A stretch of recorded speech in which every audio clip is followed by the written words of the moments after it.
Good evening friend, Har Har Mahadev. એક નવા વ્લોગમાં સ્વાગત છે. અને જસ્ટ સાંજના વાગવા આવ્યા છે 5:30 અને આપણે જઈ રહ્યા છે ધરમપુર હોસ્પિટલ. આપણી મેડમ બીમાર છે, આજે 1 વીક ઉપર થઈ ગયો. એડમિટ હતી, ડેન્ગ્યુ થઈ ગયેલો હતો મિત્રો, એને એડમિટ કરેલી છે. તો આજે ડિસ્ચાર્જ કરવાના છે એમને, તો એમને લેવા જવાની છે. તો આપણે લેવા જઈ રહ્યા છીએ. નીકળી ગયા છે આપણે ઘરેથી અને રસ્તામાં છીએ હાલમાં જઈ રહ્યા છે ધરમપુર. તો મેડમને લઈ આવીએ અને વિડીયોમાં મળીએ પછી પાછા. ફાઇનલી ફ્રેન્ડ, આપણે હોસ્પિટલ પર પહોંચી ગયા છે. આ છે હોસ્પિટલ અને ગાડી પાર્કિંગમાં મૂકી દઈએ મિત્રો. આ છે હોસ્પિટલ આવી ગયા, ડિસ્ચાર્જ લઈ લઈએ અને મિત્રો મળીએ પછી પાછા કન્ટિન્યુ વિડીયોમાં. ફાઇનલી દોસ્તો, આપણે મેડમને લઈ આવ્યા છે. ધીરે ધીરે થઈ ગયેલી છે, હજુ હાથમાં પટ્ટી છે. આપણે બજારમાં છે મિત્રો. આ છે મેડમ, વીક થઈ ગયેલી છે. આપણે ઘરે લઈ જઈએ.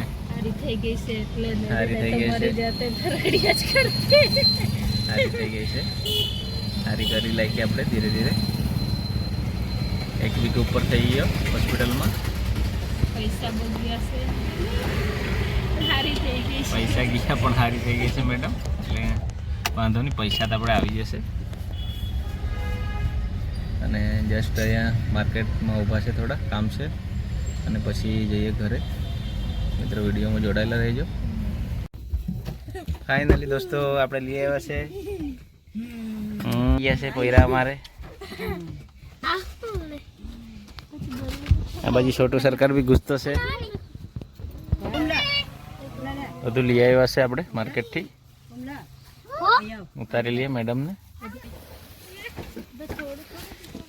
આવી ગયા ફાઇનલી. જીમ્મી બી છે.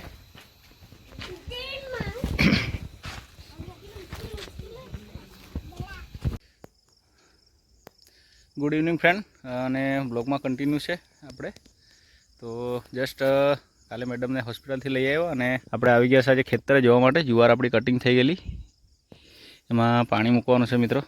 તો જોવા એવા છે, આ ખેતર છે આપણું જુવારનું. અને ઘણા દિવસ થઈ ગયા, થોડું સૂકું થઈ ગયું મિત્રો. પાણી મૂકેલું હતું પણ પાછું મૂકવું પડશે.